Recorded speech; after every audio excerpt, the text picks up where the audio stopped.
안녕하세요.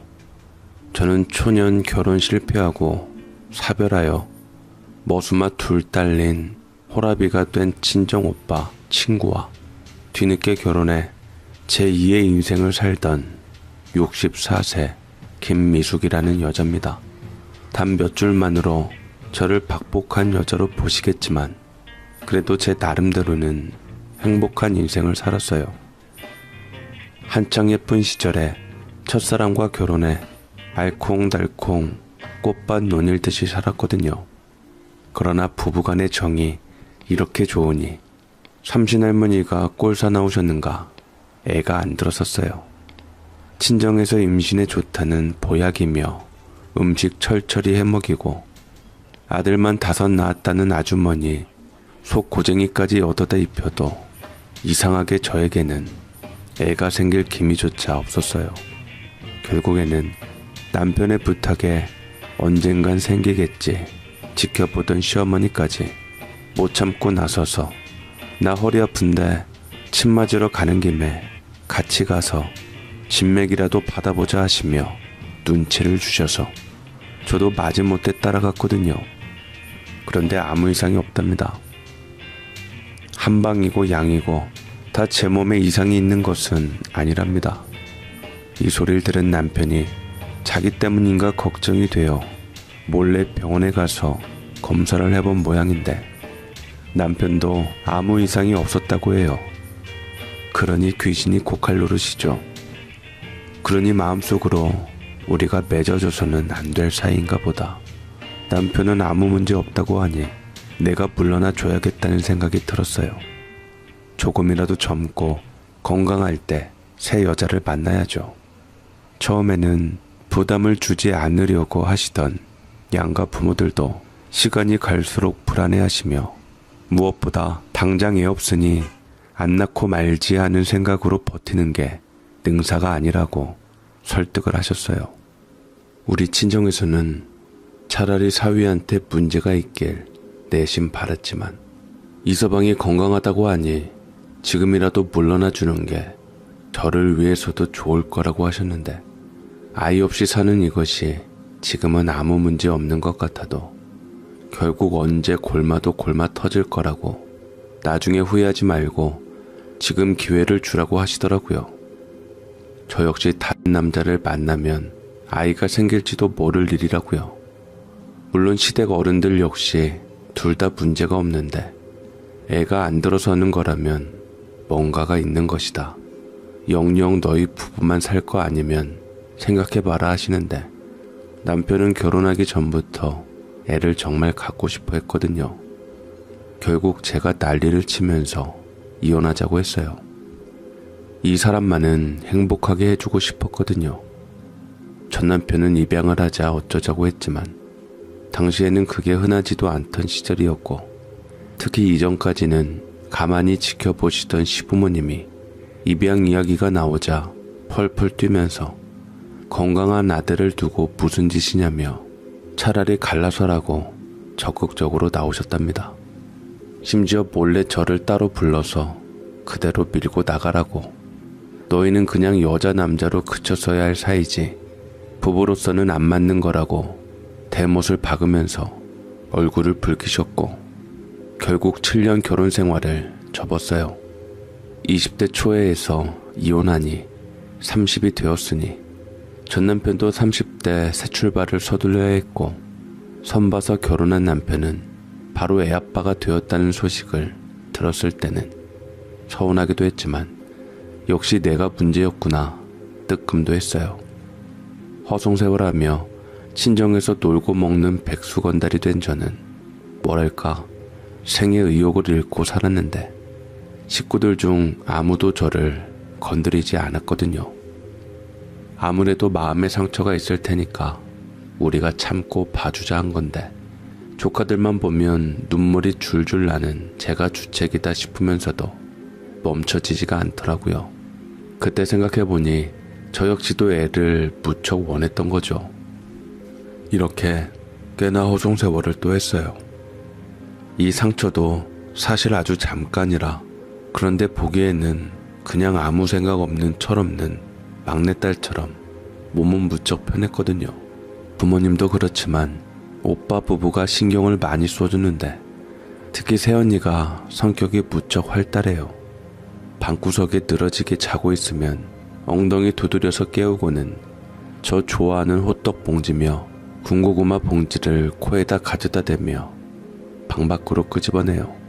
내내 우울할까봐 들러서는 그렇게 먹을 걸로 저를 유혹을 하는데 결국 새언니 따라 살살 맛난 호떡 판다는 시장으로 따라 나서며 세상 구경하고 여기는 냉면이 맛있는데 물냉면은 저 맞은편 가게가 더 잘한다느니 군침이 도는 정보를 많이 알려줬어요.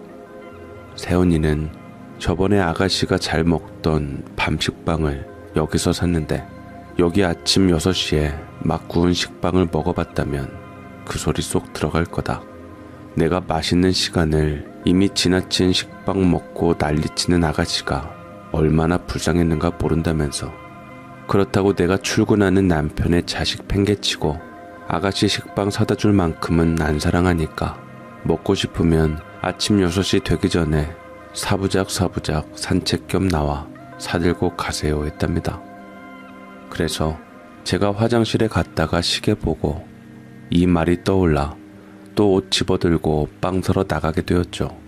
새언니 말이 갓 나온 식빵은 봉지채로 꽉 눌러서 한 입에 틀어 넣어도 언제 먹었나 싶게 구름 같답니다. 입에서 사르르 녹는다고요. 그래서 빵 넣을 시간에 갔다가 가게 사버릴 뻔했죠. 근처에만 가도 눈알이 핑핑 돌도록 기분 좋은 빵 냄새가 퍼지는데 정말 환장하게 맛있더만요.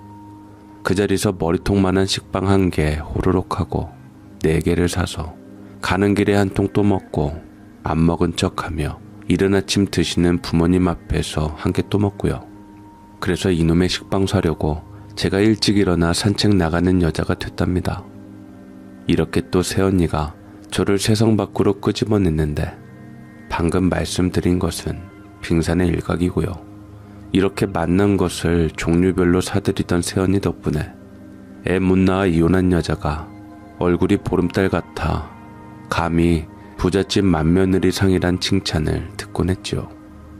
그렇게 비록 애가 안 생겨 이혼하고 집구석에서 뒹굴거리고 있지만 저는 점점 밝아졌어요. 배가 부르니 마음까지 후득해졌달까요. 저 남편은 자기가 바라던 아이 낳아 행복하니 다행이고 저 역시 애를 못 낳기는 했지만 그 사람과 살며 이미 충분히 사랑받고 보호받았으니 미련 가질 것도 악감정이나 슬픔을 느낄 이유가 전혀 없다고 생각이 되었어요. 하다못해 치약짝이나 빨랫감 때문에 싸우는 부부들 많은데 우리는 얼마나 서로 위하고 아꼈던가 으쓱하기까지 했고요.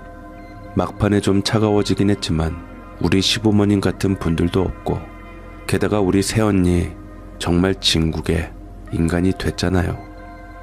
제 친구 하나는 자기 결혼할 때 애 못 낳아 이혼한 제가 올까봐 쉬쉬하며 저 모르게 청첩장 돌리고 비밀 결혼했거든요. 제가 결혼식에 오면 재수없는 기운이 묻는다나 어쨌다나 시댁에서 반대했다는데 뭐 그 집은 그런가 보다 하고 말 정도로 자존감이 생겼어요. 이러는 도중에 오빠 친구 아내가 사고로 죽는 바람에 홀로 되고 부쩍 오빠에게 의지를 했어요.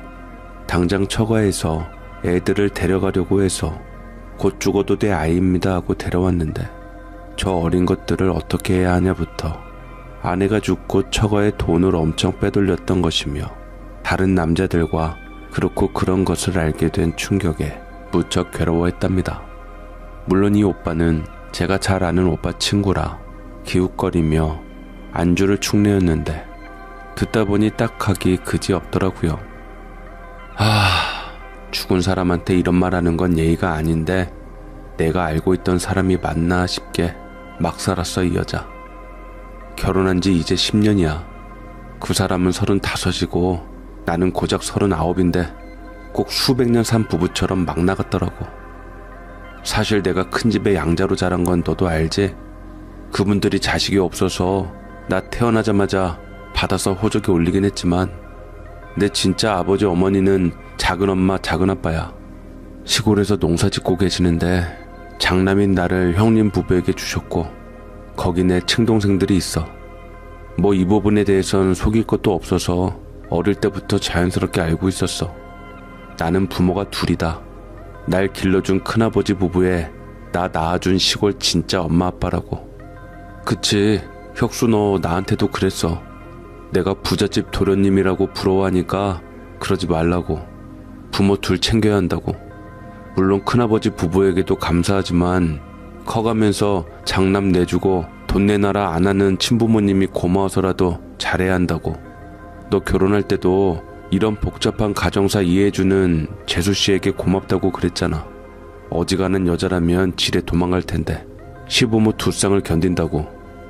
결혼해서 통장이며 살림 맡기면서 집사람한테 누누이 말했어. 시골 부모님 꼭 챙기라고. 그런데 나한테는 얼마 보내드렸다 하고는 그걸 자기 친정에 줬나 보더라고. 물론 그 이상을 더 줬겠지. 시골집에서는 나한테 미안해서 말씀을 안 하고 계셨던 모양인데 초상 치르며 알았다. 집사람 믿고 처남이 사업 벌렸는데 어떻게 할 거냐고 들이대더라고. 참, 재수씨 그렇게 안 보였는데 말이다. 그래도 어쩌냐. 애들 엄마에 이미 이 세상 사람도 아닌데 잊어버려. 그런 생각에 슬프고 그러면 너만 병나. 애들 위해서라도 털고 그냥 잊어. 그러게 참 답답하고 그러네. 근데 뭘 잘했다고 그 주제에 남자까지 만났대요? 그렇게 미인도 아니던데 어디서 그렇게. 아니 혁수씨, 나도 이이가 너무 속상해하면서 푸념해서 알았어요. 기막혀하면서 나한테는 절대로 그런 짓 하지 말라고, 그거 남자 아주 미쳐 죽으라고 하는 짓거리라고 하던데 그것도 유품 정리하다 알았다면서요. 웬일이야. 어쩜 그렇게 슬퍼할 기회도 안 주고 감쪽같이 숨기고 이중적으로 그래? 애엄마가? 그 소리 듣고 내가 천벌받아 그렇게 됐나 보다 했어요. 미안해요. 그래도 마누라 욕먹는 건 듣기 싫을 텐데. 난 이 마당에 철저하게 혁수씨 편 되려고요. 같은 여자라고 변해줄 건덕지가 요만큼도 없잖아요. 참 저도 착한 사람은 아닌지 제가 참아하지 못한 말 재수씨가 해주시니 후련하네요. 그렇게 장래 내내 들볶이고 부조금 자기네가 관리하겠다는 처가 식구들하고 얼굴 붉히다가 집에 와서 유품 정리하는데 키워준 부모님이며 낳아주신 부모님 모두에게 불효하게 만든 여자지만 눈물이 그렇게 나더라고요. 그러다 아내 옷 정리하는데 어느 옷에선가 수첩 하나가 뚝 떨어지는데 펼쳐보니 손으로 꼭꼭 눌러 쓴 글씨 하나하나를 울면서 보는데 눈물이 쏙 들어가는데 맨 남자 이름에 전화번호의 특징들이 적혀 있더라고요. 그 메모가 말도 못해요. 어찌나 추잡한지. 보기보다 힘을 못 쓴 불타는 장작. 어느 날은 괜찮고 어느 날은 별로. 주중은 만나지 말자 이렇게. 그러니 집에서 살림하는 줄 알았던 이 여자가 뭐하고 돌아다녔는지 빤하잖아요. 아이구야, 나는 할 말 없다. 혼자 죽었기에 망정이지. 알았으면 내가 죽이고 말지 그걸 누가 봐줘. 그래요, 혁수 오빠. 애들 봐서 잊고 사세요. 오빠 말대로 알아서 천벌 받았으니까. 애들은 죄 없잖아요. 거기에 자연스럽게 오빠가 키우며 친엄마 본성하고 다르게 키울 수 있게 됐고 오빠가 운 좋은 거예요. 사별한 오빠한테 신뢰되는 말이 될지 몰라도 아내분은 그렇게 가면서 죗값 치렀으니까 뒤돌아보지 말고 앞만 보고 가요. 나 봐요. 그렇게 죽고 못 살던 남편하고 헤어져서도 잘 살잖아요. 그 사람도 다른 여자하고 재혼해서 애 낳고 살면서 제 생각 하겠어요? 그러니 이 부부간 인연이란 것도 유통기한이 있나 싶어요. 물론 요즘 하는 생각이지만요. 유통기한 다 해도 도리 지키면 끝까지 사는 거고 선 넘으면 이혼하거나 누구 하나 죽을 때까지 가는 건데 다행히 먼저 가면서 부모님들도 못된 며느리 꼴 안 봐도 되고 본인도 더 죄 안 짓게 되고 그런 거죠 뭐. 죄송한 만큼 부모님께 더 잘하시면 돼요. 그만 슬퍼하세요. 그런 여자 때문에 약 올라 울든 슬퍼서 울든 똑같은 눈물인데 아깝잖아요. 살며 울 일이 얼마나 생길 줄 알고. 애끼세요, 혁수 오빠. 제 이야기에 뭔가 감동받은 듯이 새삼스럽게 다시 보던 혁수 오빠의 눈길을 피하며 얼굴을 붉혔던 저는 이후로 괜히 감정이입이 되며 생각이 참 많았답니다. 애 못 낳아 이혼한 나, 여기에 부자 남편 만나 아들놈 둘 낳고 감사한 줄 모르고 상처만 남기고 떠난 아내 때문에 힘들어진 혁수 오빠가 모양은 다르지만 서로 간에 같은 아픔을 가진 사람들이란 동지의식이 생기면서 이렇게 된 거 내가 그 아이들의 엄마가 되어볼까 했던 거죠. 혁수 오빠야 사람 좋고 인품 바른 것은 우리 가족 모두 인정하는 바에 제가 애기 못 낳는 것이 큰 흠이 되기는커녕 오히려 반길 분위기라 들이대었고, 안 그래도 친구 동생으로 제 소식 간간히 들으며 같이 안타까워했던 혁수 오빠도 저를 싫어하지 않았어요. 그렇게 우리는 오빠와 새언니의 적극적인 찬성으로 결혼을 했는데, 내 아이 키우는 것 힘들다고 하는데 남의 아이 키우는 것도 참 힘들더라고요.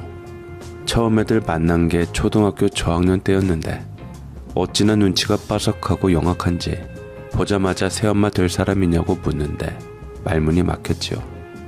게다가 꼭 환갑 넘은 수다쟁이 할머님처럼 엄마 죽은 지 얼마나 됐다고 재혼이냐, 아빠는 벌써 엄마를 잊었냐, 혹시 엄마 죽기 전부터 둘이 그렇고 그랬던 거 아니냐 다다다 쏘아대는데 제가 과연 이 아이들을 제대로 키울 수 있을까 겁이 더럭 났어요. 그러나 저도 이 눈치 저 눈치 보며 첫 결혼해서 7년을 버틴 여자라 마음 다지고 결혼 강행하여 제가 할 노릇을 했답니다. 세월이 약이라고 머리 굵어졌다고 악 바락바락 쓰고 방문 꽝꽝 닫던 시절을 지나 나중엔 방문 걸어 잠그고 그들만의 세상에 빠져들 때도 참다 열쇠로 문 따고 들어가 방 청소 싹 하고 학교 파하고 돌아와서 지방 청소한 거 알고 눈 뒤집고 나온 녀석들과 말싸움 해가면서 평범하게 살았어요. 물론 그렇게 한바탕 하고도 애들은 제가 끓여준 찌개니 제육볶음에 엄지척하고요. 아무렇지도 않게 저도 속 빠진 듯이 좋아를 했어요. 가족이 별겁니까? 한솥밥에 같은 반찬 서로 젓가락 맞대가며 먹으면 네 새끼도 내 새끼 되고, 굳이 안 낳아줬어도 긴 시간 엄마 불러대면 없던 정도 새록새록 하지요.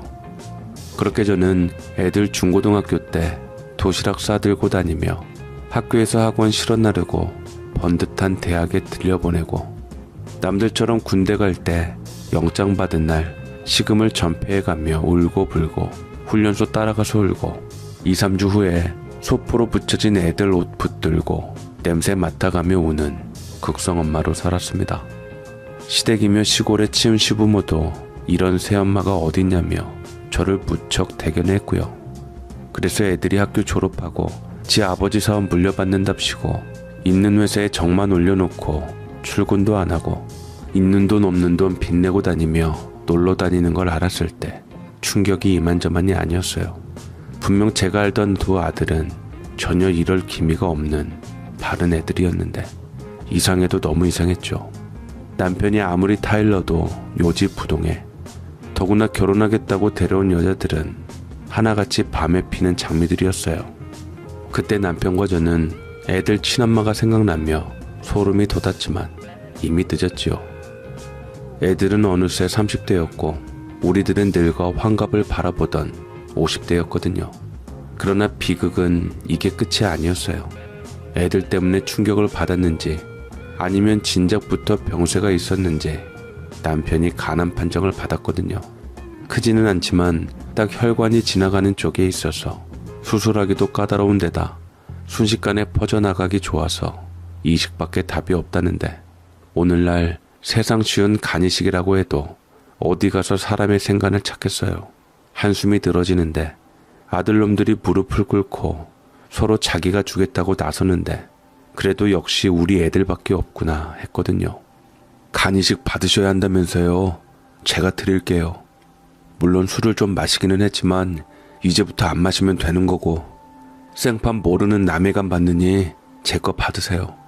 저도 회사 돈 펑펑 써서 면목 없는데 아들 노릇은 해야죠.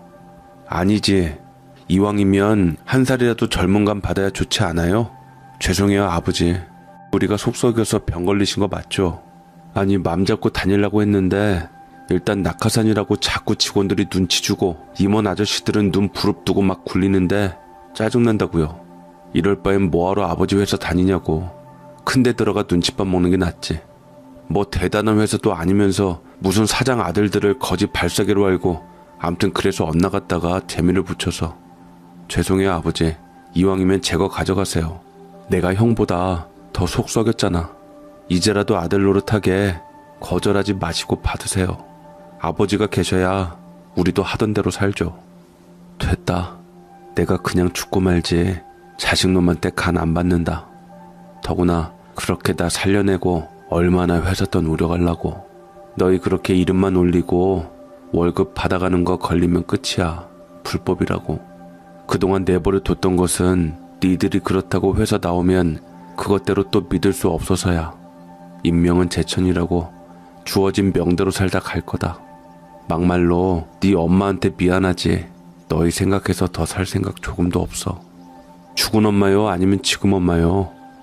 농담이고요. 그럼 어머니 봐서 사세요. 뭘 믿고 우리 같은 놈들 떠맡기고 가실라고요. 우리가 못된 놈이었던 건 아는데 그렇다고 아버지 아프시다는데 모른 척할 정도로 못된 놈들은 아니에요. 걱정 말고 수술 받고 사셔요. 우리 둘이 가위바위보로 정해서 줄 테니까. 제거 받으시라니까. 나 가위바위보 못한단 말이에요. 아버지, 저한테 받는 게 훨씬 이득이라니까. 어머니, 아버지 좀 설득해 주세요. 형, 조금이라도 더 속썩였던 내가 들을 거라고. 뒤로 빠져. 꼭 이럴 때만 형 노릇하라고 그러더라. 시니컬하기는 했지만 제법 귀염진 애들의 대화를 들으며 저는 꽤나 흐뭇했어요. 정의의 사도 아들 둘이 서로 드리겠다고 싸움 났다는 말에 웃었고요. 남편은 한사코 받지 않겠다고 했지만 저야말로 젊은 나이에 당신 떠나보내면 양 부모님이며 친부모님 심정이 어떻겠냐. 애들에 대한 감정은 묻고 눈 딱 감고 큰 놈이 되었든 작은 놈이 되었든 말싸움에서 이긴 놈에게 아무 소리 말고 받아서 수술 받으라고 설득을 했지요. 그렇게 작은 아들 놈이 이겨서 공여자로 검사를 받고 무난하게 통과하여 남편과 같이 면역 억제제 처방이 들어갔고 이식을 받고 앞으로도 평생 거부 반응과 싸워야 할 남편은 이중 격리실에, 아들은 일반 병실에서 수술을 기다리고 있었죠. 선뜻 나서긴 했지만 겁이 날 작은 녀석을 위해 저도 아들 병실에 가서 매일 얼굴을 보며 고맙다 인사를 하고 큰놈도 자주 찾아와 셋이서 아무 일 없을 거다 서로 간에 최면을 걸며 응원하고 안심을 시켰어요. 사실 암에 걸린 사람에겐 면역 억제제 처방은 매우 위험하답니다. 이식 수술을 위해 무균실에 들어가 백혈구 수치를 0으로 낮추던 남편을 하루에 20분밖에 못 보던 저는 하루하루 초췌해가는 모습에 괜한 짓을 한 건 아닌가 하고 겁이 무척 났고 간을 떼어주는 아들 역시 걱정이 되었거든요. 그때 남편은 이렇게 된 이상 후회하지 말라고 저를 다독였어요. 미숙아, 내가 요즘 시간이 많잖아. 그래서 별의별 생각을 다 하는데 그중 하나가 미숙이 너한테 내가 못할 짓 했다 이거야. 우리 부모님 네 분한테는 말할 것도 없지만 미숙이 너는 오빠 친구라는 이유로 괜히 나한테 엮여가지고 못 볼 걸 많이 봤잖냐. 나 혼자 견뎠어야 할 일을 너를 끌어들여서 일생 마음고생시키고 친아들 놈들처럼 정성 들인 놈들 머리 굵어지자마자 친어미처럼 유흥밝히고 그거 가지고 미숙이 네가 잘못 키웠다고 자책하는 거 보면서 내가 참 미안하고 후회되더라고. 그래서 내가 할 말이 뭐냐면 나 수술 못 받아도 너무 자책하지 말라고. 나는 내 운명대로 여자 잘못 선택하고 그 뱃속에서 나온 애들 포기 못한 대가 치르는 거니까. 그게 무슨 소리예요. 애들이 엇나갔었지만 이제는 정신 차리고 자기 살리려고 발벗고 나서고 있잖아. 그런 말 마요. 당신도 작은 놈도 건강히 눈 뜰 테니까 마음 단단히 먹으라고. 지레 죽는다 말고요. 응? 글쎄, 나는 저놈들이 선뜻 나선 것이 못 믿어워. 몸에 매수되는 건데 그렇게 선뜻. 아무튼 놈들이 어떻게 나오든 걱정 마. 아직 부모님 네 분이나 살아 계시잖아. 우리 큰아버지 부부는 낳지만 않았지 친부모나 다름없고 가난하지만 욕심 없는 우리 친부모는 당신 보고 손녀라고 해. 내가 명절에 바빠서 못 내려가도 당신은 길을 쓰고 내려온다고. 더구나 우리 동생들 힘들다고 하면 말 나오기가 무섭게 학비며 생활비까지 챙겨준다고. 당신하고 사이에 애라도 있었으면 더 바랄 게 없다고 하시더만. 마음 변할까봐 그마저도 싫다고 했다며? 아무튼 나 없어도 당신 혼자 아니야. 걱정 마. 그런 소리 할 거면 나 안 올 거야. 가뜩이나 비리비리 말라가지고 내 남편 안 같아서 죽겠는데 그렇게 불길한 말로 겁줄 거야? 좋은 생각만 해요. 전처 아이지만 당신 아이도 돼. 걱정 말고 훌훌 털고 일어나요. 알았죠? 나 가요. 절대 비관하지 말고 불안해도 말고. 이렇게 남편을 만나고 작은 놈 병실에 들러서 농담 따먹기를 하며 죽치고 있는 게 어쩌면 불안해서일 겁니다. 간호사에게 물어보니 수술 당일에라도 기증하는 사람이 안 하겠다고 하면 이유 불문 그냥 퇴원 조치해야 한답니다. 몸에 메스 안 대고 주사로 골수 빼는 것마저도 막판에 수술 안 받겠다고 해서 난리 나는 집들이 꽤 많은데 어쩔 수 없답니다.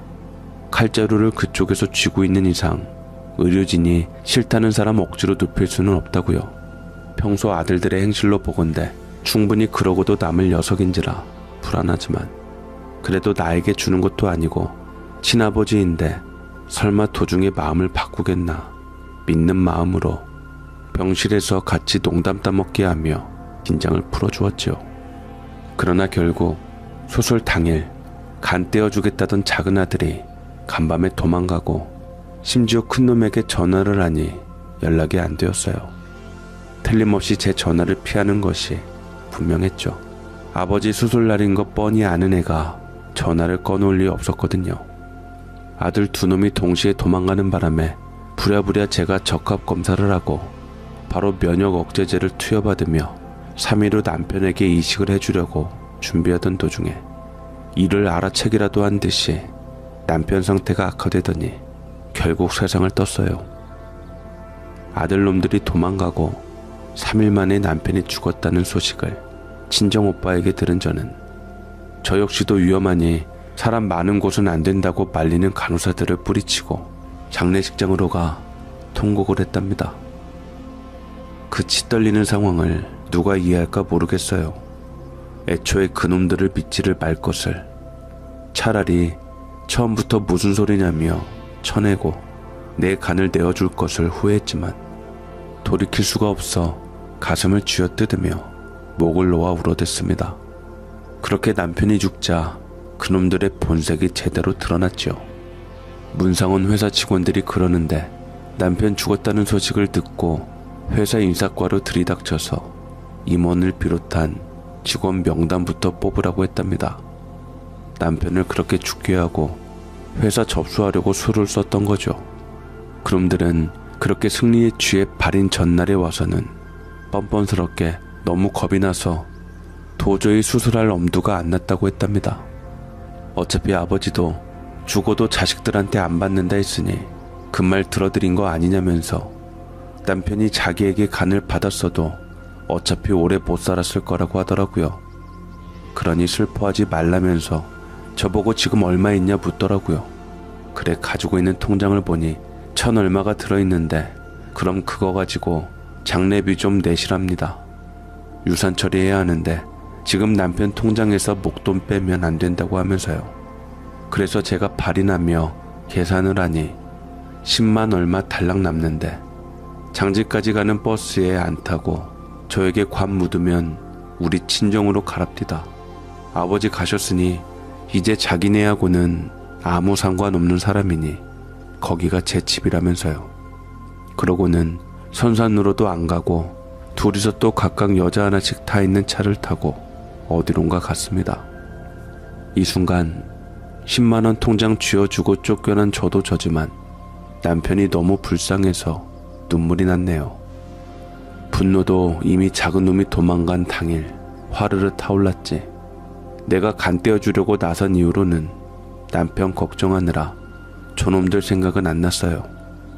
이후 남편이 약해진 몸을 견디지 못하고 끝내 숨을 놓으며 슬퍼서 제정신이 아닌데다 남편하고 살던 집에 차마 들어갈 용기가 없어 친정에 갈 생각이었던지라 충격받을 것도 없었고요. 그냥 지난 세월이 꿈 같고 흘려들었던 말 한마디 한마디가 사무치게 후회가 되었어요.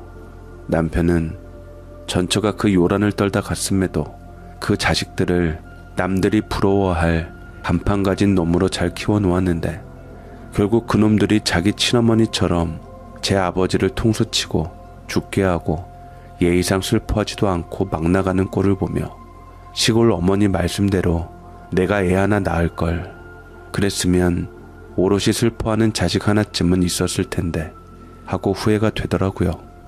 당시 시아버지가 거동이 불편하신 데다 두 분 다 연로하셔서 충격을 받으실까봐 남편이 세상을 뜬 이야기는 하지 않았는데 어떻게 아셨는지 발인 끝내고 가는 버스 안에서 남편의 영정사진 하나 덜렁 안고 넋을 놓고 있던 저에게 시아버님이 전화를 하셨는데 받을까 말까 하다 아들 간 거 모르시지만 뭔가 느낌을 받으셨나 보다 하고는 전화를 받았지요.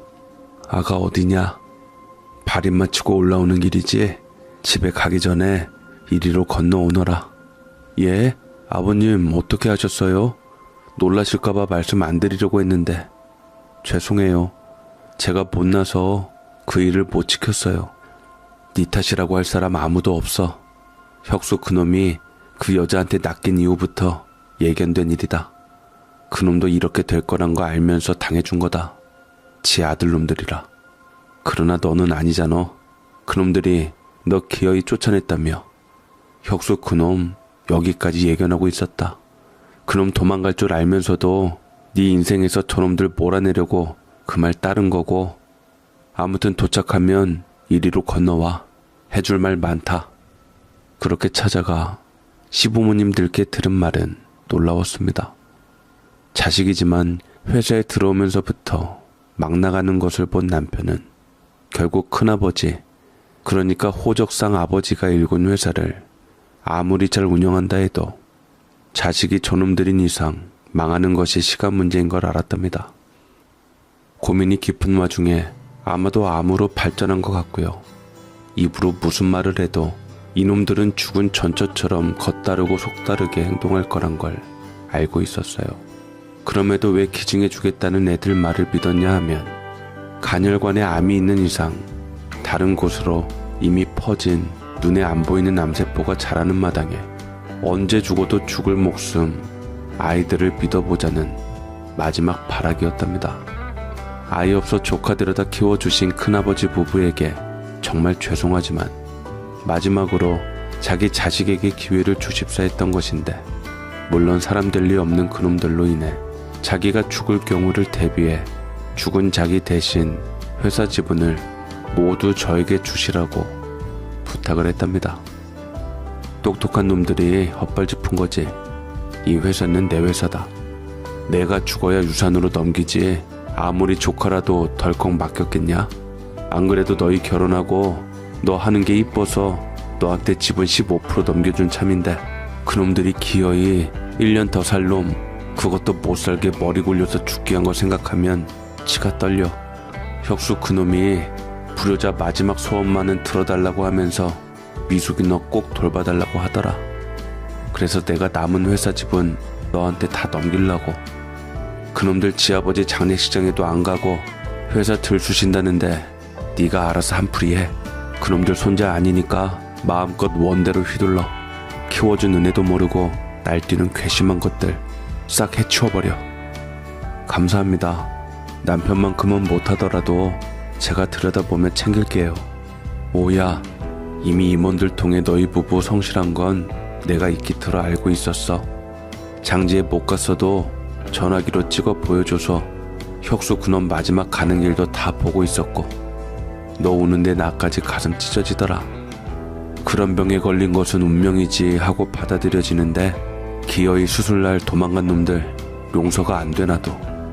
시아버지 시어머니와 함께 울고 나온 저는 연락받고 온 임원들과 함께 그놈들에게 피눈물 나는 복수를 할 방법을 찾기 시작했어요. 일단 회사에 적을 두고도 출근 않고 월급을 타가던 놈들을 고소하면서 포문을 열었는데 이때는 남편이 살아생전 벌어진 일이라 이미 죽은 남편은 기소권이 없으니 해당이 안 되니 두 놈들만 걸기 딱 좋았죠. 그리고 시아버지께 받은 회사 지분을 이용해 주주총회를 상정했죠. 거창하게 주주총회라고 하지만 시아버지의 시어머니께 예전에 받은 지분까지 제가 근 50%에 40년 임원으로 지내시는 이사님 두 분이 각각 10%, 그리고 남편 시골집 친부모님이 나머지 30%를 가지고 계셨으니 가족회의나 다름없었습니다. 이 회의에서 우리는 사장 아들이라는 백을 믿고 출근도 않고 월급을 타간 것도 모자라 직원을 마음대로 주무르기 위해 인사권을 발동시킨 죄를 물어 횡령의 배임, 또한 업무상 영업 비밀 유출죄를 비롯해 엮을 수 있는 20가지 죄목으로 각각 고소하고 저는 개인적으로 죽은 남편을 대신하여 친생부 인소를 제기했습니다. 돈 빼들르고 바람피던 전처가 죽고 정이 떨어진 와중에도 그 소생인 아들들을 지극정성으로 다해 키웠건만 주지도 않을 간을 주겠다고 나서며 면역력 0으로 떨어져 생명이 위독한 아버지를 방치하고 도주했으며 제가 이식 준비를 하는 동안 사망한 아버지의 장례도 지키지 않고 회사에 눈독을 들이고 경영권이며 인사권을 통제한 저희가 괘씸하여 죽어서나마 김혁수와 천륜을 저버린 두 아들의 부자 관계를 끊게 해달라는 것이었지요. 사실 재혼하며 모자 관계가 된 저야 쉽게 받아들여지겠지만 친부자 관계인 남편을 대신하여 건 제 고소권은 승산이 별로 없었는데 시대걸은 네 분의 회사 임원과 직원들의 증언에 통탄하며 죽은 남편을 양자 삼은 큰아버지의 가업을 지킨다는 이유로 이례적으로 받아들여지게 되었답니다. 특히 네 분이나 되는 조부모의 증언으로 아들과 부자 관계가 끊기면서 회사 지분에 남편의 유산, 게다가 저 죽고 나서 받을 지분까지 물 건너 가버리는 바람에 결국 남편 죽자마자 차부터 뽑고 카드 긁어대던 그 애들에게 가장 무섭고 피눈물 날 복수에 성공을 했습니다. 물론 회사에서 저지른 죗값을 치를 동안은 밥 걱정이 없으니 다행이지요. 자식이 없는 저는 시아버지가 평생 일구신 회사를 남에게 줄 수 없어서 대신 시골의 남편 바로 밑에 동생분의 큰손자를 양자로 삼아 회사를 물려주기로 했어요. 이게 죽은 남편의 가장 바라는 일 같아서요. 순박한 어른들처럼 똑똑해도 애가 참 바르고 감사할 줄 아는 아이거든요. 이런 날이 올 줄 모르고 저도 학비 열심히 되었는데 제 법적인 양자가 되었으니 사람 일은 한 치 앞도 모른다는 말을 실감을 합니다. 저는 놈들이 저에게 한 짓은 별로 분하지도 않아요. 어차피 남이니까요. 그러나 여자 하나 사랑한 죄로 마지막까지 참으로 기막히게 간 우리 남편 생각하면 정말 산채로 씹어먹어도 분이 안 풀려요. 수술 당일 예정된 시간 넘기고 그이가 무슨 생각을 했을까? 그이를 죽인 것이 암인가? 저 두 놈들인가? 아직도 치가 떨리고 분합니다. 마지막 인사할 기회도 그것들 때문에 날려버린 저는 언젠가 어디서 마주치면 철저한 남이 되어 머리끄댕이 잡고 다 뜯고 싶은 마음뿐이에요. 모쪼록 제가 남편 만나러 가는 날까지 편히 지내기를 바라고 있어요. 이제 다 끝났으니까 편할 겁니다. 아마 들어주셔서 고맙습니다.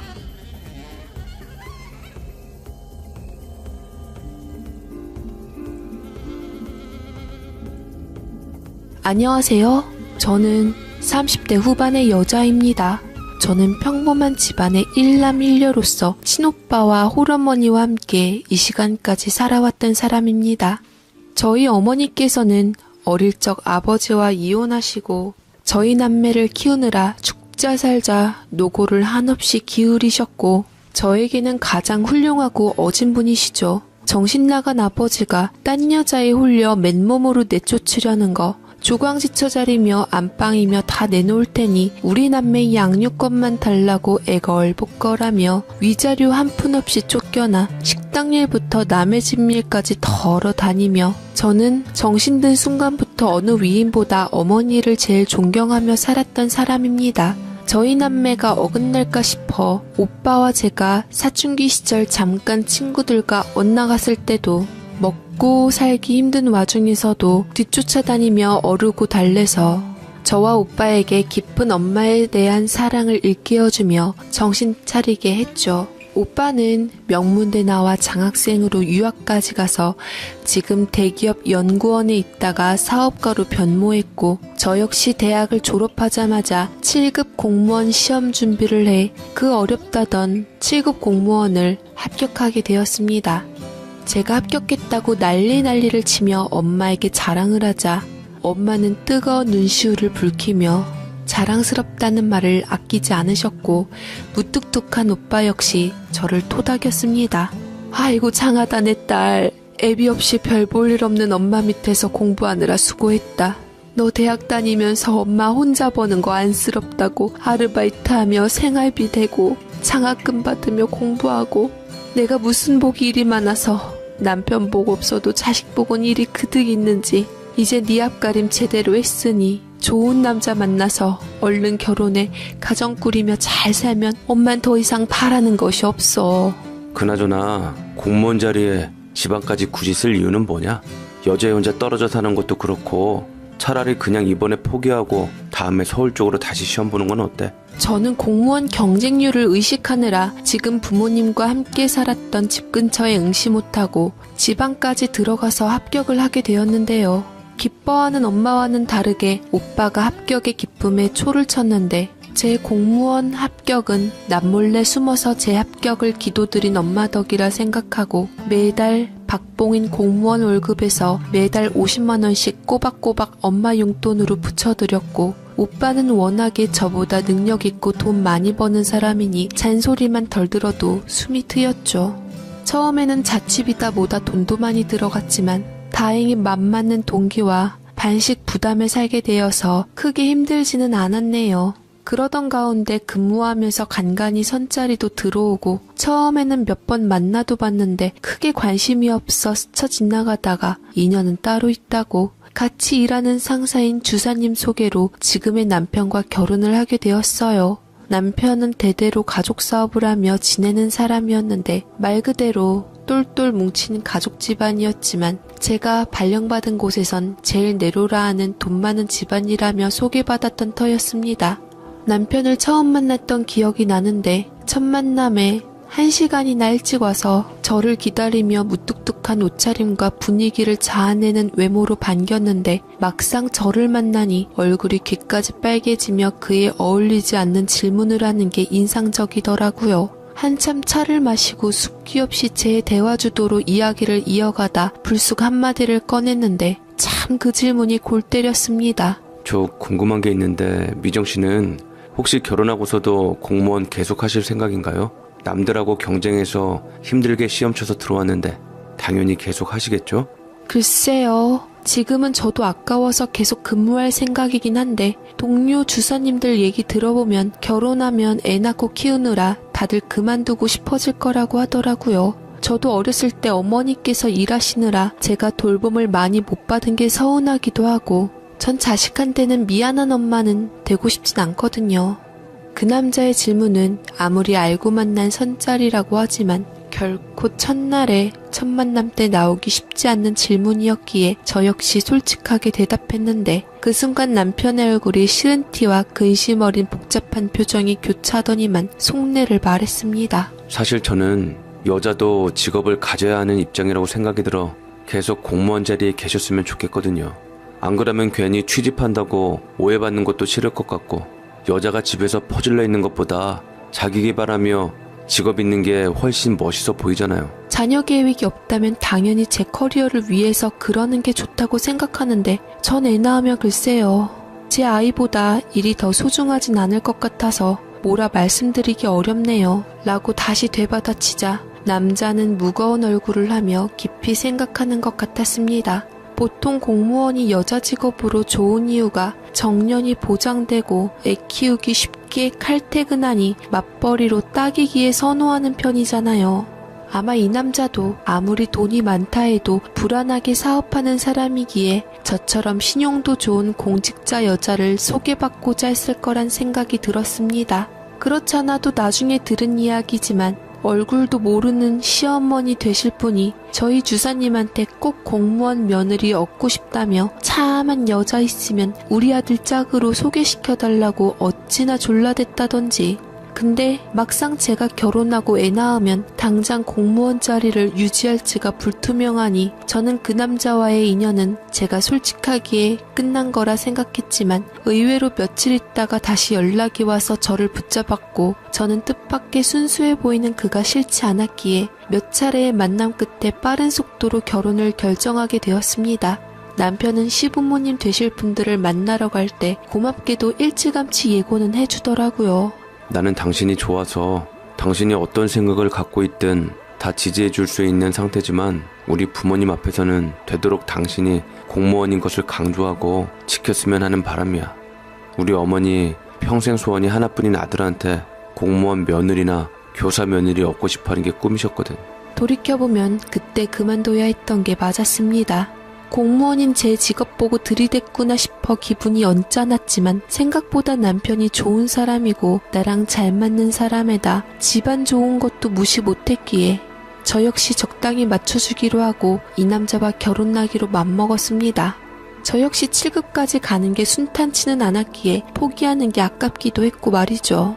엄마와 아빠 같은 오빠는 결혼한다는 통보를 하니 무슨 결혼을 번개불에 콩 튀겨 먹듯 그렇게 빨리 진행하냐며 말렸지만 지방에서 홀로 사는 것이 외롭기도 하고 무섭기도 하고 했던 탓인지 그때는 뭐에 홀려서 빨리 안정적인 가정을 갖고 싶은 생각이 들더라고요. 집에다가 저는 우겨서 결혼을 밀어붙여 인상 좋고 푸근한 시부모님을 배웠고 시부모님은 우리 공무원 며느리 하면서 온 동네방네 자랑을 하고 다니시며 저를 미리 며느리감이라고 일찌감치 소개했더랬죠. 그놈의 공무원 며느리가 뭔지 호텔에서 결혼식까지 시켜주고 온갖 예단 예물도 아끼질 않고 내주시며 저를 며느리로서 환대했는데 특히나 시아버지가 신혼여행 다녀오고 찾아뵈었을 때 취중 진담까지 밝혀졌더랬습니다. 네 남편이 지방대학교 나와 변변치 못한데 이제 믿을 건 며느리밖에 없구나. 우리가 사업해서 불안한 면이 있으니 직업 탄탄한 공무원 하나 있으면 안정적이고 수입도 일정하게 나오고 더할 나위 없을 것 같구나.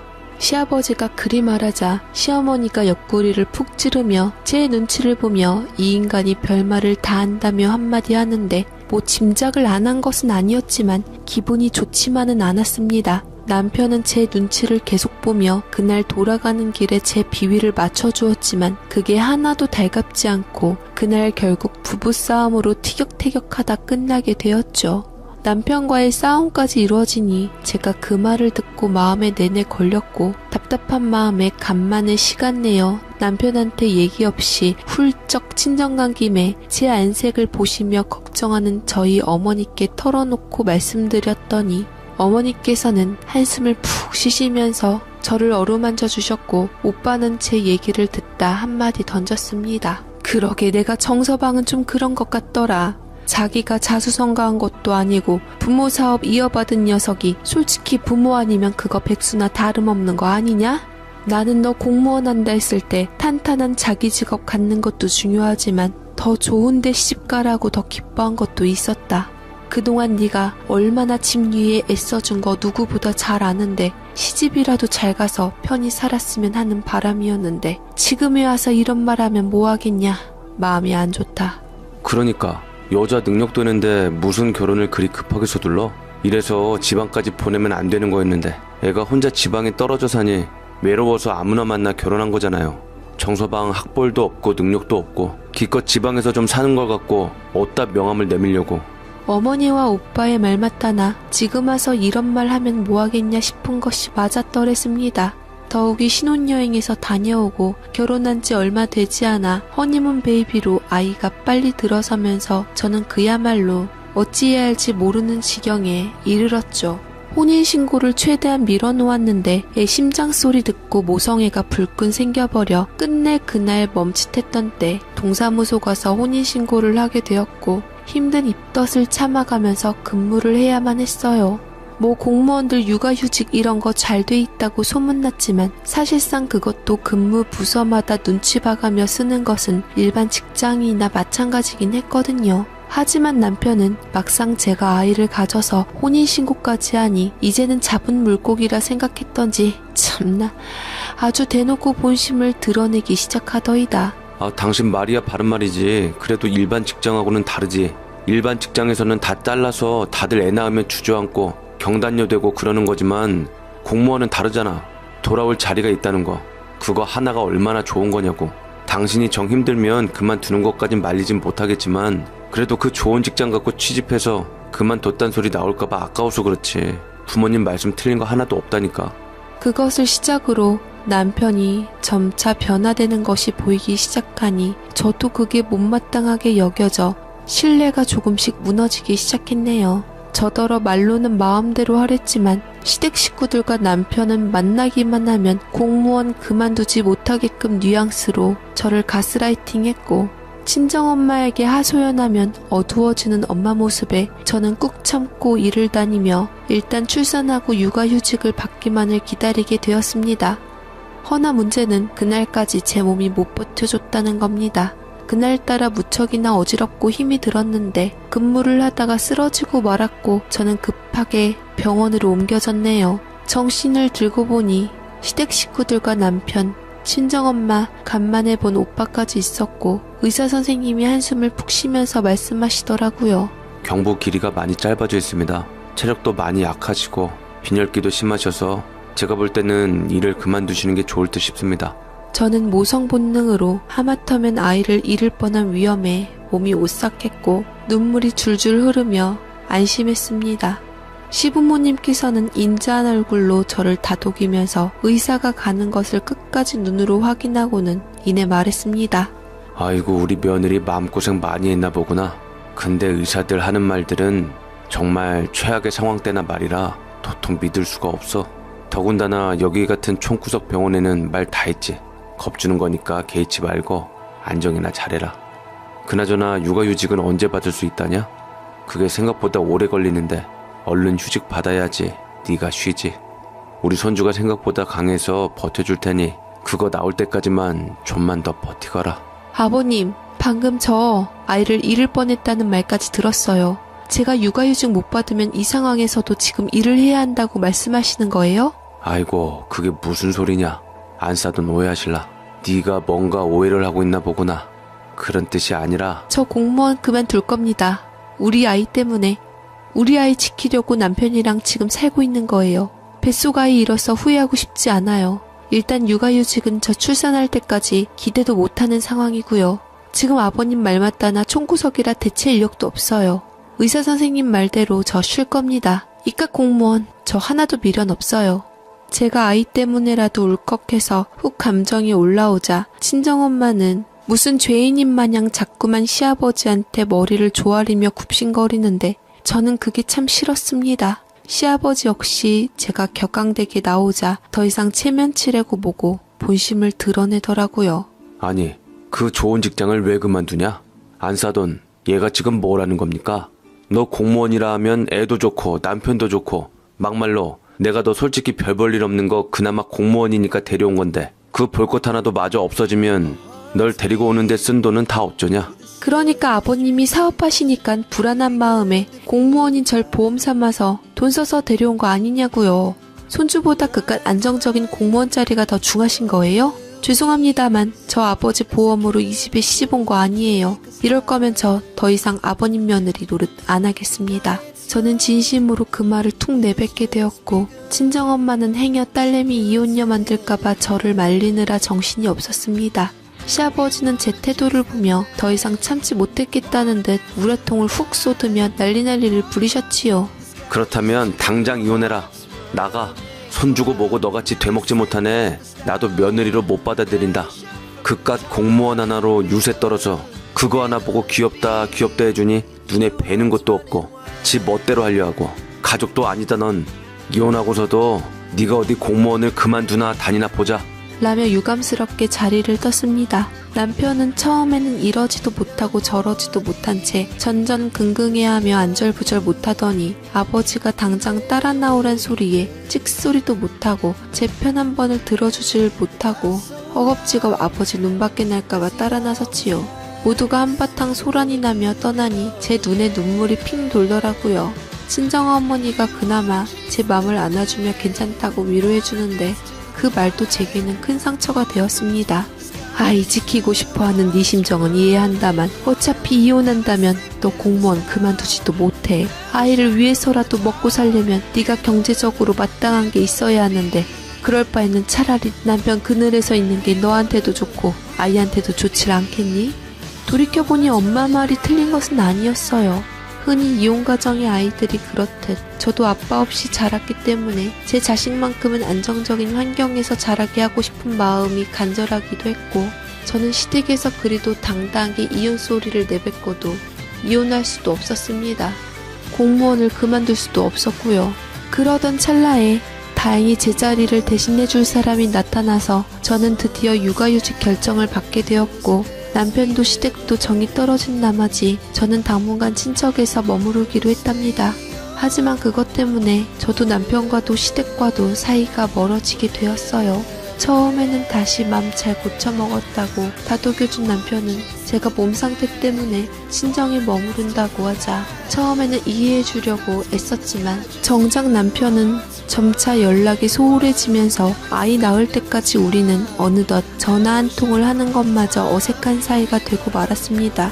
눈치 빠른 오빠는 자꾸만 곁에서 촉이 이상하다면서 기왕 살 거라면 정서방 관리 잘해야 하지 않겠냐? 남자 여자 떠날 적에 한눈 팔면 그만이다. 팔은 안으로 굽는다고 시댁 식구들하고 그리 안 좋게 끝냈는데 또 애기 때문에 정서방하고 떨어져서 지내면 나중에 끝이 보이는 거 아니겠어? 잘해라. 남자는 여자하기 나름인 거야. 저는 남편에게 연락할 만큼 애정이 가득하진 않았지만 그래도 뱃속 아이만 생각해서 제가 먼저 남편에게 연락을 해 겨우겨우 사이는 유지가 되긴 했었고 시부모님께 다시 가서 직접 제가 아기 가져서 섣부르게 말씀드려 죄송하다고 사과까지 하게 되었습니다. 시아버지는 예전과 달리 차갑게 저를 바라보실 분이었고 저는 그 앞에서 애엄마인 죄로 꾹 참고 패기 없는 초라하고도 쭈그란 사람이 되고야 말았죠. 네 말 무슨 뜻인지 아니까 일단은 몸도 힘들 테니 친정집에 가거라. 나는 한 번 내 사람은 죽을 때까지 내 사람이지만 한 번 눈 밖에 나가면 다시 들어오기도 힘든 사람이다. 뭐 그래도 한 번 실수할 수도 있는 노릇이니 공무원도 안 그만둔다고 하니 일단은 내 인내심을 발휘해보마. 그리고 앞으로는 애도 있으니 너 걱정 없이 일하려면 합가가 나을 것 같아. 우리 집에 니들 방 하나 마련했다. 한 식구처럼 복잡하게 살아야 정도 들고 딴 맘도 안 되는 거야. 말로 거들먹거리며 저를 보았는데 저는 얼떨결에 합가까지 이루게 되었고 어쩐지 그 일 이후로 주도권이 바뀐 것만 같아 속이 상했지만 괜히 거스를까 싶어 말 한 번 툭 빼질 못했습니다. 바늘방석에 앉은 것 같은 느낌이 들더라고요. 일단 합가는 하겠다고 승낙하게 되었고 대신 애 낳기 전까지는 친정집에 있겠다고 하니 불편한 내색을 하다 허락은 해줬습니다. 그러다 보니 친정집에 있는 게 제일 편했네요. 아이를 품고 있는 시간이 기쁘기도 했지만 몸도 힘든 것이어서 우리 엄마가 나를 얼마나 잘 키웠는지 알 것 같았고 오빠도 저를 바쁜 와중에서도 중간중간에 들려 세심하게 보살펴주니 마냥 고맙기만 해서 정말 핏줄이 최고라 여겼습니다. 이혼하더라도 오빠와 엄마만 있으면 저는 우리 아이와 함께 살 것 같았지만 어찌되었든 엄마 말 맞다나 아이에게는 아빠이니 제 맘대로 뺏을 순 없어서 한숨을 뱉고는 드디어 때가 되어 아이를 낳게 되었습니다. 지독한 진도 끝에 눈을 뜨자 아이 울음소리가 들렸고 친정엄마가 남편과 시댁 식구들에게 연락을 했다고 해서 그렇게 믿고 있었는데 정작 기다려줄 시댁 식구들도 아이 아빠도 제 곁에는 없었습니다. 엄마, 남편한테 연락 안 했어? 그 사람 지금 어딨어? 시댁 식구들은? 아무리 저랑 사이가 서먹하다 하더라도 손주가 태어났으면 이를 구실로 잘 지낼 수도 있는 것이고 이걸로 잘 화해할 수도 있다 생각했었는데 그런 제 기대와는 달리 친정엄마는 눈시울만 붉히실 뿐이었고 오빠는 씩씩거리면서 갑자기 병원을 쳐들어와 몸도 제대로 못 가누는 제게 사진 뭉치를 주었습니다. 이게 뭐야? 직접 봐라. 그게 뭔지. 내 이 자식이 행적이 수상하다 생각했었는데 얼마 전에 우연찮게 만났는데 아주 가관인 모양새로 가서 기가 막힐 지경이었다. 라고 말을 하는데 저는 힘없이 몸을 일으켜 안에 있는 서류 봉투들을 보았고 오빠의 말 맞다 나 안에 있는 내용물을 보고 그 사진들을 모두 떨어뜨리고 말았습니다. 어느 여자가 남편과 데이트하는 사진들도 같이 찍혔던 것이었죠. 오빠가 회식 자리에서 찍었다고 했던 사진들인데 나는 방금 우리 아이를 낳았는데 내가 아무리 정이 없다 해도 자식을 낳은 여자를 나 몰라라 하고 어떻게 그새 다른 여자가 생겨 일이 있는 건지 온몸이 부들부들 떨리더라고요. 그 여자도 공무원이란다. 공무원 며느리 못 얻어 죽은 귀신이라도 붙었나? 정서방이 별 시덥잖아 보여도 보기보다 여자한텐 괜찮나 봐. 아님 시댁이 손을 잘 쓰는 편인가? 암튼 조만간도 이 꼴 봤으니 이혼 서류 준비해야 하지 않겠냐? 나 이혼 못해 오빠. 나 몇 번이나 이혼하려고 했지만 그래도 맘 접고 그 사람한테 시댁한테 찾아가서 없던 정 이어붙인 것은 다 뱃속 아이 때문이었어. 내 아이만큼은 이혼 가정에서 자라지 않게 하기 위해서였는데 피덩이 두고 어떻게 이혼을 해. 세상에 좋은 남자 많아. 네 자식 더 잘 키워줄 수 있는 남자 찾으면 되지. 또 애비 없으면 어떠냐? 내가 우리 조카 애비 노릇까지 다 해줄 테니까 그냥 그 자식이랑 위자료 받고 정리해라. 난 그게 현명하다고 봐. 남편한테 연락 좀 해줘. 그래도 애 직접 보면 마음 바뀔 수 있는 거잖아. 애 아빠인데. 시부모님들도 애 있으면 달라지지 않겠어? 우리 애 번듯하게 키우고 싶다고. 제가 오빠 앞에서 펑펑 눈물을 쏟자 오빠는 난감한 듯 저를 바라보았고 저는 오빠 휴대폰을 빼앗아 남편 번호를 찾아 연락을 했습니다. 허나 오빠 번호라 그런지 전화를 받지 않더라고요. 저는 속이 타들어갈 것 같았고 젖먹이 아이를 바라보며 편치 못한 마음으로 울었습니다. 저는 내내 불안에 떨다가 병원에서 태어난 후 가누기 힘든 몸으로 아이를 안고 제일 먼저 시댁을 향해 갔어요. 어떻게 해서든 해결을 봐야겠다는 생각이 들었고 설마 아이를 보면 마음이 달라지겠지라는 마음을 갖고 시댁 문을 두드렸습니다. 그리고 그 안에서 시아버지가 저를 바라보시고 직접 문을 열어주더라고요. 뒤따라 남편이 보이기도 했습니다. 제 포대기에 안긴 아이를 흘끗 눈을 흘겼고 저는 뒤에 숨어있는 것 같아 보이는 남편에게 들으란 듯 큰 소리로 말했습니다. 당신 아이야, 좀 봐봐. 우리 아이라고. 당신 딸아빠 되길 그토록 바랬었잖아. 나 우리 딸 낳을 때 내 곁에 없었던 거 다 잊어줄 테니까 우리 딸한테도 넌 엄마 아빠가 바라던 아이로 사랑받아 태어났다며 평생 비밀로 해줄 테니까 지금이라도 우리 딸 좀 보라고. 당신이랑 똑같아. 라고 애처롭게 목이 쉬도록 얘기를 하니 그제서야 시아버지 뒤에만 숨어있던 남편이 어기적 나와서 딸을 슬쩍 보았고 아이가 칭얼대자 새삼 낯설고 감격스러운 듯 아이를 안아보기도 하였습니다. 시아버지는 남편이 아는 제 아이를 빤히 쳐다보더니 섭섭하릴 만큼 남편을 몰아닮은 딸과 자기 아들을 번갈아 쳐다보며 이내 한숨을 쉬고는 입을 열었습니다. 일이 바빠서 못 갔다. 요새 사업자 바빠서. 아들과 많이 닮았구나 아이가. 손녀딸이라 나는 썩 개운치도 않고 반갑지도 않다만 어찌됐든 우리 아들 혈육이니 책임은 지는 게 맞겠지. 네가 생각하기로는 어떻게 책임을 져주랴. 네가 공무원을 못하겠다 하면 이혼하고 우리가 키워주는 걸로 책임을 질 것이고 다신 공무원 그만둔다 소리 안 하면 널 다시 내 며느리로 받아들여 너와 함께 손녀딸을 맞이할 거다. 결정은 네가 하거라. 그깟 대체 공무원이 무엇이길래 이리 집착하시는지 시아버지에게 저는 몇 번이나 고개를 울먹이며 끄덕이고 알겠노라고 다시는 공무원 그만둔다 소리 안 하겠다며 손이 발이 되도록 빌고 저는 용서를 받아 그 집으로 딸과 함께 들어갈 수 있었습니다. 자리 보전하기 힘들지 않냐며 육아휴직 그만 쓰고 복직하라시는 시아버지 분부에 저는 제대로 아이를 돌보지도 못하고 몸조리도 제대로 못한 채 바로 공직에 복귀를 해야만 했고 제가 행정직 공무원으로 일하는 모습을 보고서야 시아버지는 만족한 듯 끄덕이며 약속대로 저를 다시 받아들였습니다. 허나 꿍꿍이는 있었던지 스리슬쩍 제 이름으로 대출 이야기를 자꾸 하시더라고요.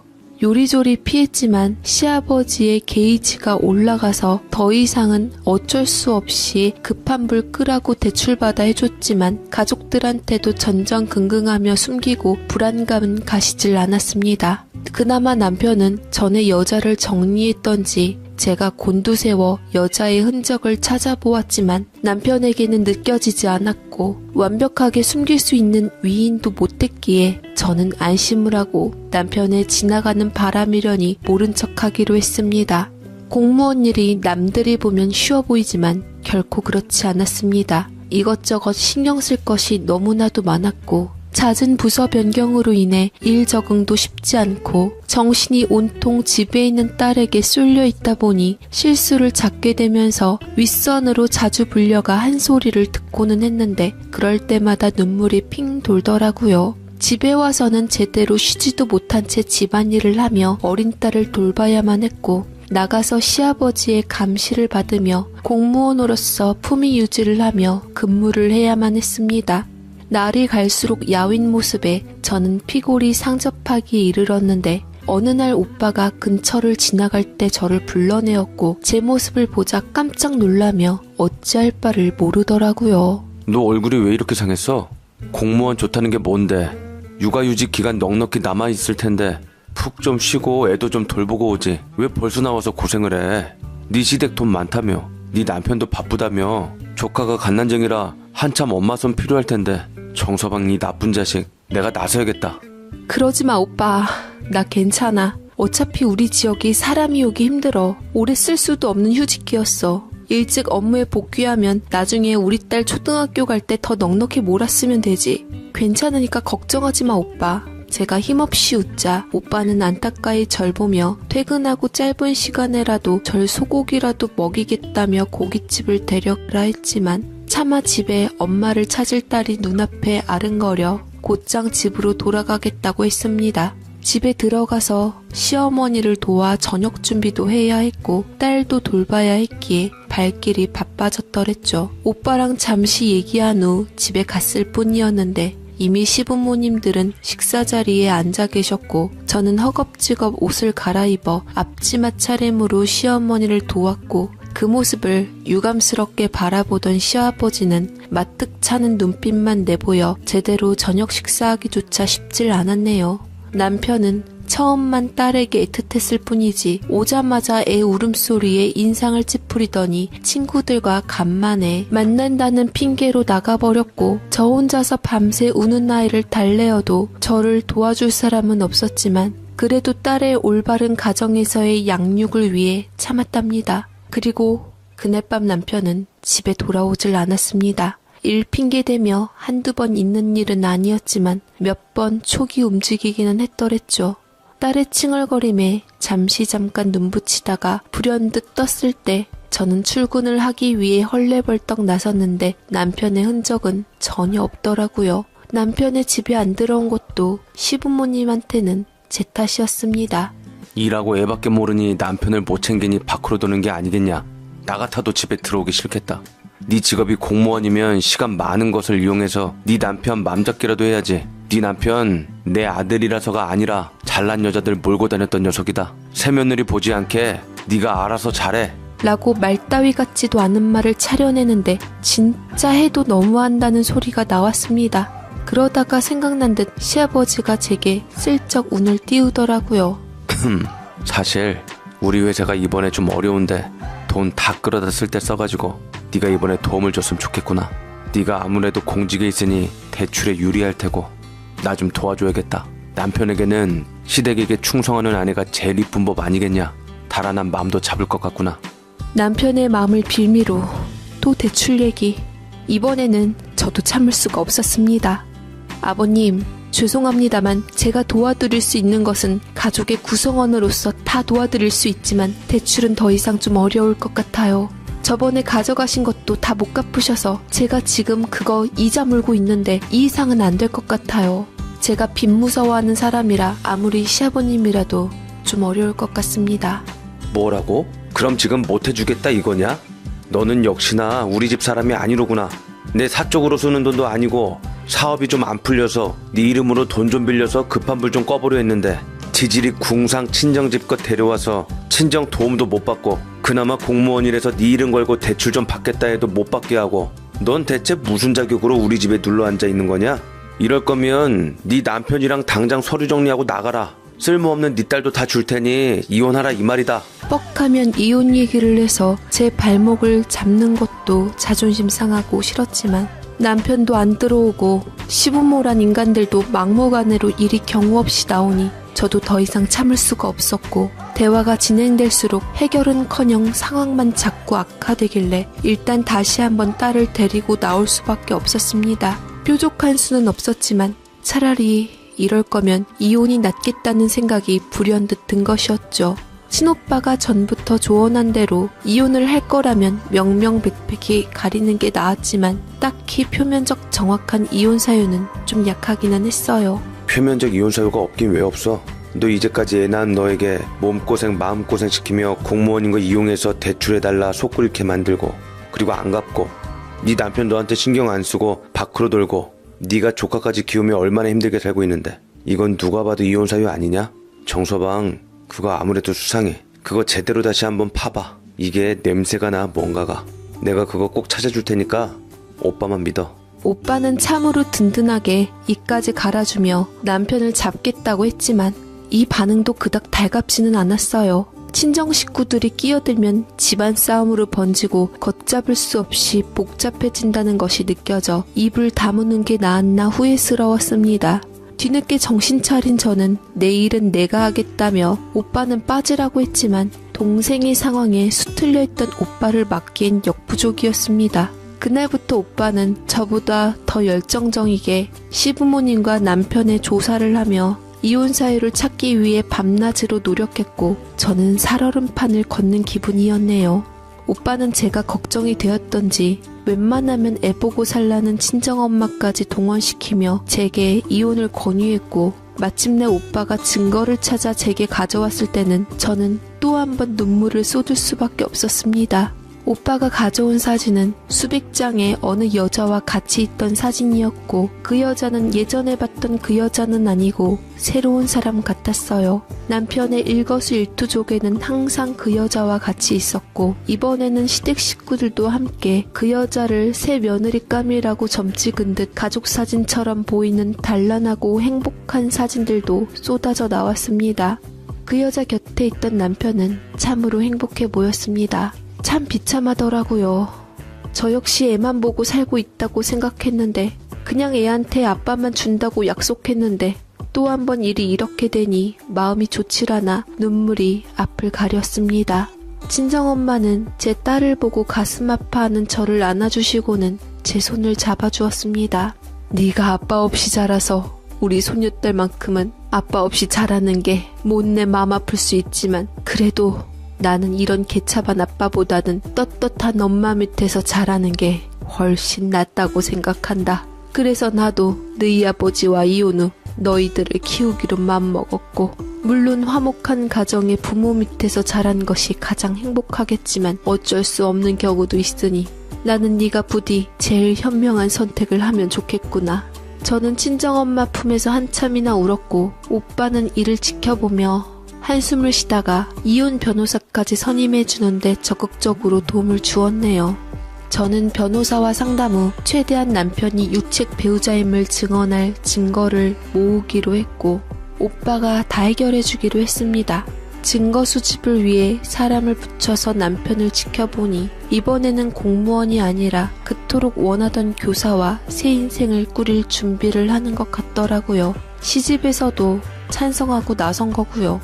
저는 증거들을 모은 다음 짐을 핑계로 불시의 시댁에 들이닥쳤고, 그 안에서는 남편과 그 여자 그리고 시집 식구들이 오순도순 다과를 즐기고 있었답니다. 시아버지는 일찌감치 제 짐을 싸나 문 밖에 놔뒀고, 안 가져가면 소각 처리하려고 했다더라고요. 하며 그 옆에 남편이 쭈뼛쭈뼛 이혼 서류를 내미니 시아버지가 변호인이라도 된 것 마냥 통보를 했습니다.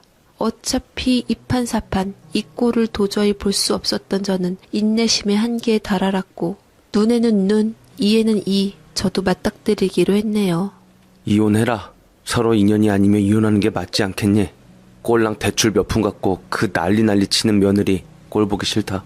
네 딸도 네가 데려가 키울 수 있게 양육권이고 친권이고 모두 다 포기하마. 보다시피 우리가 능력이 안 되어 양육비까지는 지급이 어려울 것 같고, 위자료는 좀 챙겨줄 테니 가서 네 인연 만나 애 키우며 잘 살거라. 교사 며느리 이제 본다 이건가요? 참 대단하시네요, 아버님도. 남편이란 작자도요. 저 양육비 당연히 받을 거고요. 꼴랑 대출한 빚부터도 얼른 갚아주세요. 이 집에서 받은 사람 피말리게 한 정신적 피해 보상이랑 다 받을 테니 각오하세요.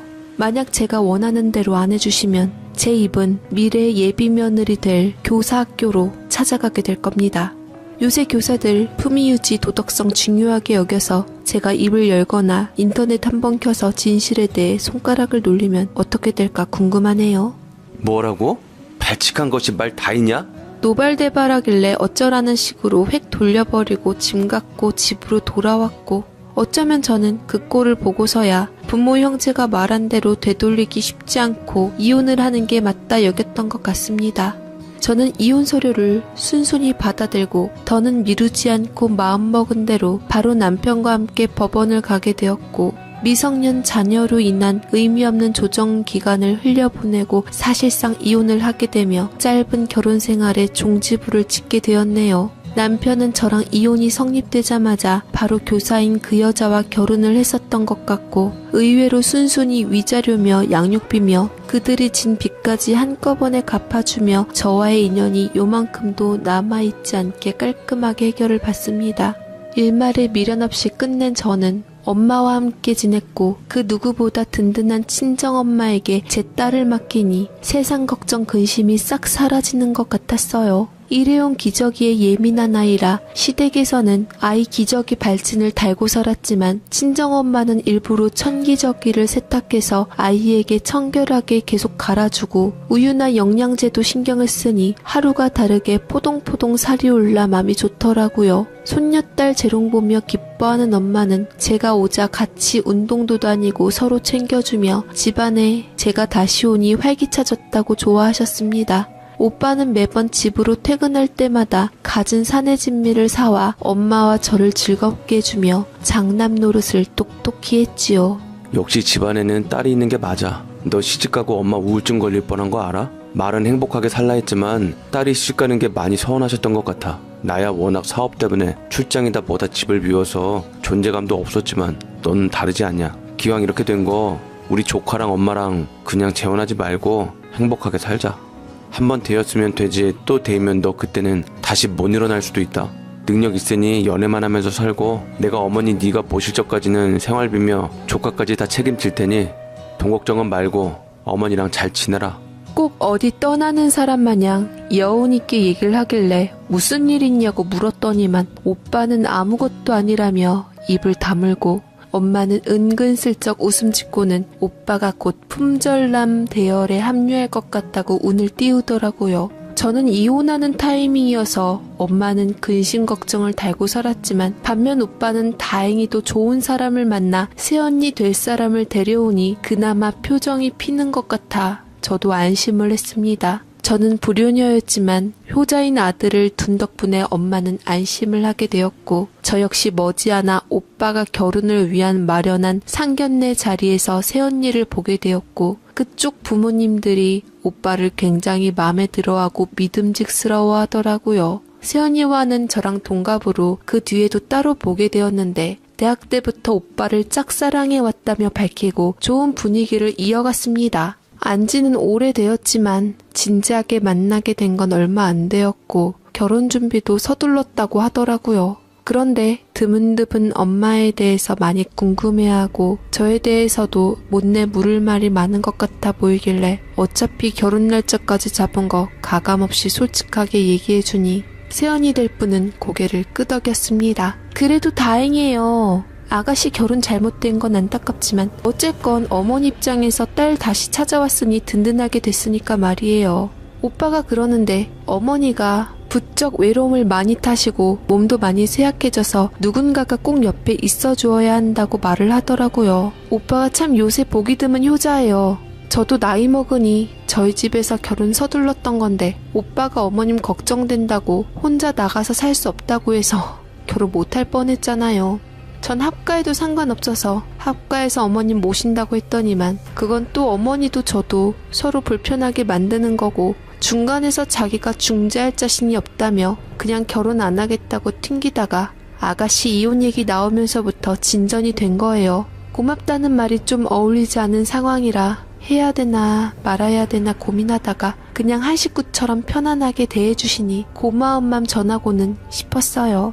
라고 얘기를 해주는데 순간 제 얼굴은 빠르게 굳혀져 가고 있었습니다. 그동안 오빠에 대한 감정이 우르르 무너진다고 해야 하나요? 제가 이혼해서 엄마 곁에 있게 되었으니 오빠는 안심이 되어서 결혼을 결정한 건지도 모르겠지만 늘 내 편이고 내가 행복하기를 바랬던 든든한 오빠라고 생각했는데 더할 나위 없이 우리는 우애 좋은 남매라고 생각했는데 오빠가 제게 처음부터 이혼을 밀어붙였던 얼굴이 떠오르며 느낌이 썩 개운치는 않았습니다. 그 뒤로 세연이 말이 계속 생각이 나며 오빠한테는 묘한 적대감이 생기더라고요.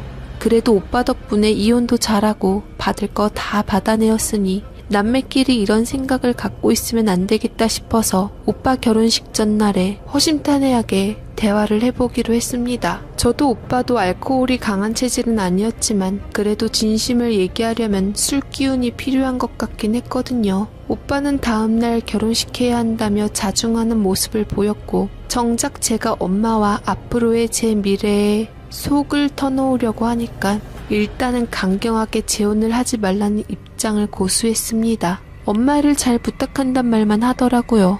자나깨나 엄마 걱정이었고 오빠가 잠깐 화장실을 가겠다며 밖으로 나갔는데 그때 누군가 전화가 오더라고요.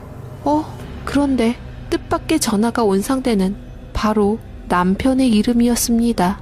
우리가 이혼했는데 대체 오빠한테 무슨 볼일이 있어서 전화를 한 건지 싶어 저는 좋지 않은 예감으로 받게 되었는데 사실상 그 예감은 바로 적중했습니다. 형님, 고마워요. 덕분에 우리 와이프랑 결혼 잘했어요. 와이프가 나이가 좀 많긴 하지만 그래서 절 더 편안하게 해주는 것 같더라고요. 우리 부모님들도 교사 며느리 들였다고 좋아하시고 처음에는 몰랐을 때 우리 와이프한테 얘기 듣고 어이없고 황당했는데 곰곰이 생각할수록 형님이 정말 생각이 깊으신 분이라는 생각이 들더라고요. 형님은 다리만 놔줬다고 겸손하게 말씀하셨지만 그래도 형님 아니었으면 우리 와이프 못 만날 뻔했으니 얼마나 다행이에요. 미정이도 어머님 옆에서 든든하고 형님도 미정이 있으면 안심되고 애비 자격 없지만 우리 딸도 잘 부탁드려요, 형님.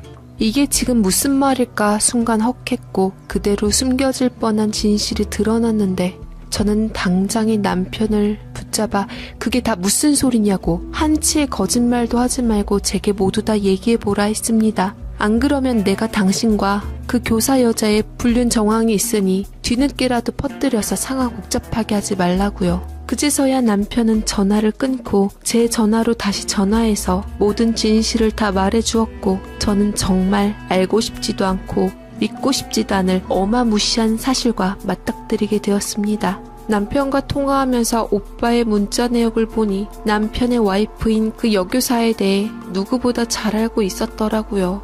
공교롭게도 새언니의 지인이기도 했습니다. 제 친오빠는 한마디로 새언니의 지인인 그 교사 여자를 제 남편에게 소개한 정황까지 밝혀지게 되었네요. 온몸에 소름이 돋으면서 오빠란 사람에 대해 다시 생각해보게 되더라고요. 생각해보면 오빠는 유독 어렸을 때부터 엄마에게 지극정성 효자였지요. 혼자 있는 엄마가 마음에 영 안 내키고 걱정이 되니 한마디로 딸인 저를 이혼시켜 엄마 곁에 모시게끔 한 다음 안심을 하고 본인이 결혼을 하며 가정을 꾸리기로 한 것이었습니다. 아무리 돈이 많아도 안심할 수 있는 사람을 붙이기는 어려웠으니 딸인 저를 엄마 곁에 있는 사람으로 택한 것이었습니다. 저는 후들거리는 다리로 포장마차에서 빠져나왔고 오빠란 사람의 기막힌 행태에 대해서 다시 보게 되고 나를 이렇게 만들고 삐뚤어진 효심 때문에 내 인생을 망쳐버린 오빠라는 사람에 대해 되갚아주기 위해 밤새 머리를 굴렸습니다. 아무리 엄마가 걱정된다 해도 오빠가 제 인생을 이렇게 망칠 수는 없었습니다. 저는 뜬 눈으로 밤을 새우다가 다음날 결혼식장에 그 누구보다 화려하게 차려입고 엄마와 아이와 함께 택시를 타고 식장으로 찾아가게 되었네요. 결혼식장에서 오빠와 새언니는 예정대로 화려하고 또 근사한 호텔에서 세기의 결혼식을 올리게 되었고 한창 주례를 들으며 저는 모두가 있는 가운데서 자리에서 일어나 오빠의 뺨을 치고 결혼식을 이루는 꽃장식들을 다 집어던지고 행패를 부려 망쳐버렸습니다. 대체 이게 무슨 짓이냐며 소리를 치는 오빠에게 지난 남편과의 사실이 자동 녹음된 핸드폰 소리를 들려주고 새하얗게 질린 오빠가 제게 얘기하자는 말을 뿌리치고 그 자리를 뛰쳐나왔습니다. 직장에는 육아휴직으로 다시 돌려 휴직 연장을 신청해놓고 그때만큼은 그토록 소중했던 엄마도 꼴보기 싫어지면서 저는 아무 연고도 없는 지역에 발령을 걸어놓으며 우리 딸만 믿으며 살아가고 있습니다. 오빠가 저를 찾아내어 엄마와 함께 몇 번이나 사죄하려고 찾아왔고 다 엄마와 저를 위해서라는 말로 제게 용서를 구했지만 저는 도저히 친정오빠라는 사람을 용서할 수가 없었네요. 물론 싫은 남편이고 끔찍한 시댁이고 애아빠로서는 자격 없는 사람이었지만 이혼할 때 하더라도 이렇게 타인에 의해 이혼당하는 건 아니었잖아요.